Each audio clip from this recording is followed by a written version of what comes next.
Guys আজকে আমি তোমাদেরকে ট্রিপ অ্যান্ড ট্রিক্স দেখাবো। লোনালপে একটা ট্রিপ অ্যান্ড ট্রিক্স হেডশট কাস্টমে গাইস তোমাকে কখনোই পারতে পারবে না তুমি যদি এইভাবে ট্রিপ অ্যান্ড ট্রিক্স ইউজ করতে থাকো। গাড়ি স্টার্ট কর। সো তার জন্য আমরা লোনালপে স্টার্ট দিয়ে দিলাম। আগে ভিতরে যাক, তারপর দেখাচ্ছি।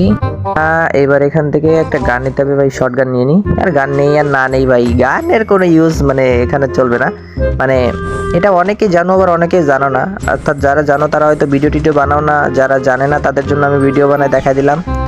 গাইজ এখানে ভাই, এখানে দাঁড়াও এক সেকেন্ড, এই যে ভাই এই দেখো ঘুষি মারতে থাকলে ভাই তোমার মাথা থাকবে তোমার এইটাই ইসে এরে ভাই এই যাইছে ভাই, এ মারতে মারতেছে না আমাকে গুলি করে। হ্যাঁ কি করবে ভাই, ও দাঁড়ায় রয়েছে, ওই উঠে রয়েছে।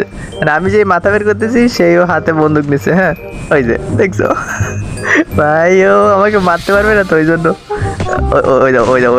ওই যে ফায়ার করা অলরেডি শুরু হয়ে গেছে, দেখছো ভাই। এইভাবে তোমরা লাস্ট পর্যন্ত করতে পারবা ভাই। এটা জাস্ট ট্রিপ অ্যান্ড ট্রিক্স, এটা ইউজ করে এখানে কোনো লাভ নাই, কারণ এটা র্যাঙ্কও না কিছু না যে তুমি জোন পুশ দিয়ে দিয়ে প্লাস আনবা। সো ফাওকাস করে কোনো লাভ নাই।